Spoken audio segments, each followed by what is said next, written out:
Hello friends, നമുക്കിന്ന് മുട്ടപ്പുട്ട് എങ്ങനെയാണ് തയ്യാറാക്കുന്നതെന്ന് നോക്കാം. പാൻ അടുപ്പത്ത് വെച്ച് ചൂടാകുന്ന സമയത്ത് അതിലേക്ക് എണ്ണ ഒഴിച്ച് കൊടുക്കുക. എണ്ണ തിളച്ച് വരുന്ന സമയം അതിലേക്ക് അരിഞ്ഞു വെച്ച പച്ചമുളക്, ഇഞ്ചി ഇട്ട് കൊടുക്കുക. അതുപോലെ തന്നെ സവാള അരിഞ്ഞത് ഇട്ട് കൊടുക്കുക.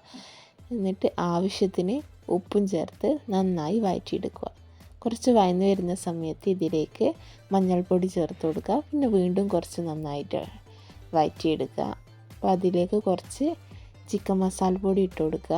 ചിക്കൻ മസാലപ്പൊടി ഇട്ട് വഴറ്റിയെടുക്കുക കുറച്ചും കൂടി.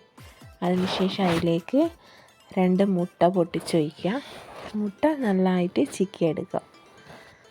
മുട്ട ചിക്കിയെടുത്തതിലേക്ക് നമ്മൾ നേരത്തെ തയ്യാറാക്കി വെച്ച പുട്ട് പൊടിച്ചിട്ട് അതിലേക്ക് ചേർത്ത് കൊടുക്കുക. പുട്ടും കൂടി ചേർത്തതിന് ശേഷം നന്നായിട്ട് ഇളക്കി യോജിപ്പിക്കുക. പിന്നെ ആവശ്യത്തിന് ഇപ്പോൾ നമ്മളെ കയ്യിൽ മല്ലിച്ചപ്പ് ഉണ്ടെങ്കിൽ അതും കൂടി ഇട്ട് കൊടുക്കാം. കറിവേപ്പില ഉണ്ടെങ്കിൽ കറിവേപ്പിലയും ചേർക്കാവുന്നതാണ്.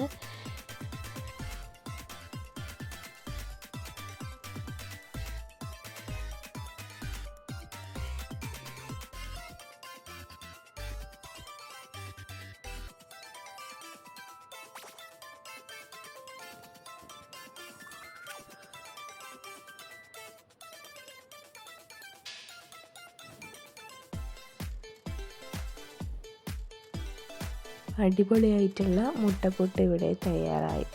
എല്ലാവരും ട്രൈ ചെയ്ത് നോക്കുക. അടിപൊളി ടേസ്റ്റാണ്. പുട്ട് ബാക്കി വന്നു കഴിഞ്ഞാൽ ഇതുപോലെ എല്ലാവരും ഒന്ന് ട്രൈ ചെയ്ത് നോക്കും.